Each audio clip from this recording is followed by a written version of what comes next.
Hi everyone, welcome back to another video from Crazy Gamer. Today in this video we are going to be learning how to turn off notifications on Battle.net application using your mobile device. If you are tired of constant pop-ups while gaming or working, this video is for you. First of all, open up Battle.net application on your smartphone and log into your account. Once logged in, tap on your profile picture at the top left corner from the home page. In the expanded menu, click on Settings. Under Settings, select Notification Settings. There you will be able to see all of the notifications you've enabled or disabled.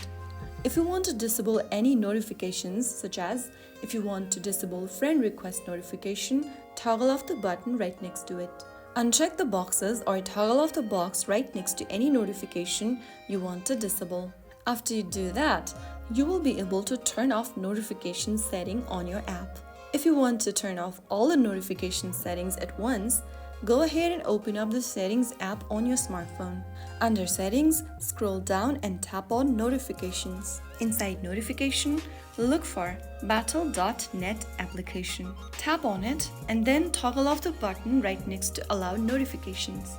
Soon after you do that, you will be able to turn off notification setting for Battle.net application on your smartphone. That's how it's easily done. If you found the video helpful, don't forget to like, share and subscribe to the channel. I will be back again in the next video. Thanks for watching.